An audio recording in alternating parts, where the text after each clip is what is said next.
kwenye mambo ya udaktari ipo. Mimi na washikaji zangu wengi sana kwenye industry ya Bongo Movies. Wengi sana. Almost wote. Wanangu sana na wakubali na wapenda na nafuatilia kazi zao sana. Lakini kuna zile unakutana na mwanao mmoja kwenye hiyo industry ya Bongo Movie nini au sister du mmoja mnakaa naye. Hivi Roma, hebu kuulize, hivi nyinyi mnakuwa wapi? Mbona kama wasanii wa Bongo hivi wana muziki, mbona kama Mtoboi hivi kama wenzenu akina Burna Boy, Wizkid, Tekno wana majina yao kama matatu manne. Cheki wenzenu wanavyopiga manyumi wanauza mwanangu ma stream hayo kama yote. Hivi nyinyi si mtakufa maskini? Bongo Movie anakuambia hivyo. Ingia Netflix. Afu nitajie matambala 5, 7, 10 ya kibongo. Nitajie tu matambala 7, 8, 10. Sina uhakika kama yapo kwenye Netflix, moja ya platform kubwa ambazo zinaonyesha matambala ulimwenguni. Lakini yule anajisahau kwamba wenyewe kwenye field yao hamna movie yao iliyoingia pale, lakini nenda kahesabu matambala kutoka Nigeria katika hiyo platform ya Netflix, utakutana nao mangapi? Bongo Movie anamnyoshia kidole mwanamuziki wa kibongo, anasema anafeli wapi yule? Anasahau vitatu vinamrudia yeye. Tena pengine yani vitatu vikurudia maana yake usikutwe ndio umefeli zaidi ya hichi kimoja kinachompoint yule. Njoo kwenye media house. Yani huko ndo kabisa. Kwa sababu huko ndo tunakutana na presenters, kaka zetu na dada zetu ambao wanatuoje. Ndio swali kubwa la presenters wetu. No disrespect, wana support kazi zetu, shout out kwenu, muishi sana. Challenge tu. Mtangazaji anakuuliza hilo swali. Mimi nakumbuka siku moja kuna mtangazaji mpaka leo sina mahusiano nao mazuri kwa sababu tu katikati ya interview kipindi hicho Darasa anafanya vizuri sana na ile muziki na maisha na Ben Paul. Akaniuliza, "Hivi nyinyi mnakuwa wapi mwanangu? Mbona mfanikiwi kama Darasa alivyofanikiwa?" Obvious katikati ya interview ukiulizwa swali kama hilo kibinadamu inaweza kama ikakutoa kwenye mchezo hivi, nategemea na akili yako unajibuje. Mimi nikamwambia, "Kwani bro unakuwa wapi? Mbona kama Millard amekuzidi hivi mafanikio?" Yule jamaa brother alikechi baada ya jibu hilo. Hata interview haikuwa tena nzuri kuanzia hapo. Yaani unajua zile ukishajibu hivyo ndo hata muda hujaisha. Okay, kwa cha mwisho cha kumalizia nini? Nikajua brother akakechi na mimi nikamwambia poa, linki kwenye bio, na hatukuelewana vizuri. Kumbe aliumia kwa jibu langu lile. Maumivu aliyoyapata ndio maumivu ambayo mwanamuziki naye anayapata tunapoleta hii milinganyo sana sana katika lugha ama approach ambayo sio nzuri. Approach ya kebehi, ya dharau, inamdisappoint yule mtu. Hiyo ni kibinadamu tu, ina shida ya kujieleza sana. Kwa hiyo presenters wetu wanatuuliza sana hilo swali na kuchallenge sana, hivi nyinyi mnakwama wapi? Mnafeli wapi? Mnashindwaje kujaza manyomi? Mnashindwaje muziki wenu kuuvusha kwenda kule? Presenters wengi ndoto zao kubwa ni wao kufika mbali katika career yao. TV stations, radio stations, platform makubwa ya entertainment yapo huko ugaibuni kwa wenzetu. Ukienda katika hao TV station, katika ile let's say nini body members au top leaders wale, ukienda kuangalia zile top leaders ukosi Mpopo. Ukienda kuangalia hao staff wengineo, staff members, wafanyakazi wa kawaida, ukosi wa Popo wengi. Lakini Mtanzania unaweza kumtafuta kwa tochi, na sio unaweza kumtafuta. Yaani twende huko kwenye MTV, twende huko kwenye channel yao.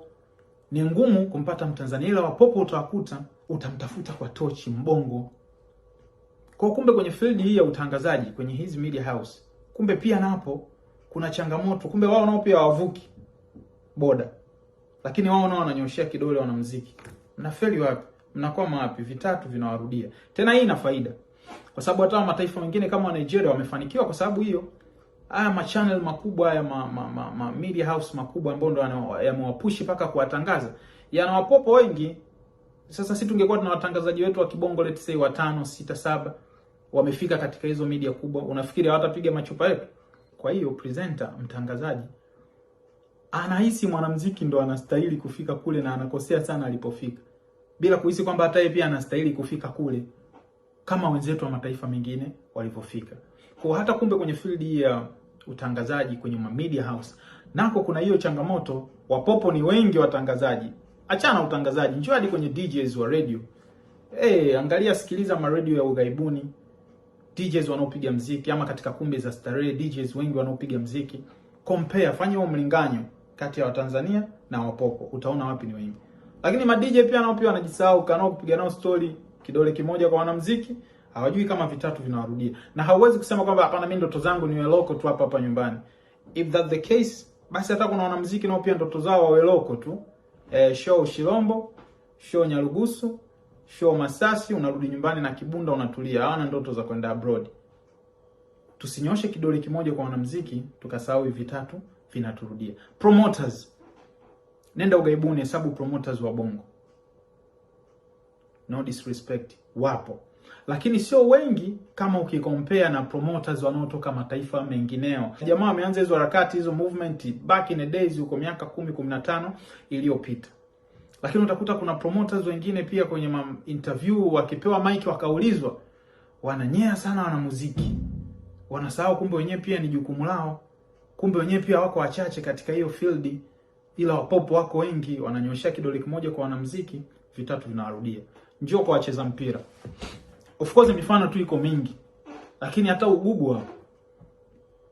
Wacheza mpira wangapi kutoka Nigeria wanacheza ligi kuu, let's say labda Europe. Vilabu vikubwa compare na wacheza mpira wa nyumbani. Lakini pia unaweza kukaa na mwanao mcheza mpira yale sema Roma mnakwama kweli mwanangu. Yaani mwana anajitoa kabisa yani.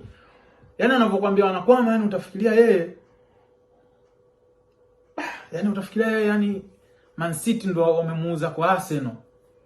Yaani kashamaliza, yani anasahau kabisa. Kidole kimoja anakunyoshia wewe, vitatu anasahau kama vinamrudia mcheza mpira. Lakini wenzetu jamaa wanacheza mpira hata kwenye kikapu, hao wanaofanywa nini wanaita drafting sio kutoka, let's say kwenye kikapu wanaotoka college wanataka kwenda NBA. Angalia wachezaji wangapi ni wa Nigeria, afu compare na sisi wa Tanzania tuko wangapi. Kwa hiyo kumbe wapopo aka wa Nigeria sio tu kwenye muziki, ni kwenye field zote hizo chache nilizokupa mifano. Nimekwambia hapo kuna wanasheria, kuna udaktari, kuna kikapu, kuna muziki, kuna promoter, kuna DJs, kuna presenters, kuna movies. Mifano mingi, hata kwenye restaurant wanaofungua restaurant, hata kwenye fields nyingi. Jamaa ametupiga bao. Tunachojisahau watu wa field nyingine tunakuwa selfish sana. Tunawahukumu wanamuziki na kuongelea madhaifu yao bila kuangalia vidole vitatu vinavyotulia. Kumbe yani hata wewe hapo unaandika Twitter, Instagram ama ukiongelea wasanii, mbona hajazi show, mbona hapati wateja wengi, mbona hauzi, mbona YouTube views chache. Kumbe hata wewe kwenye mchongo wako upate pia watu wengi, tukiamua kucompare haya mataifa mawili.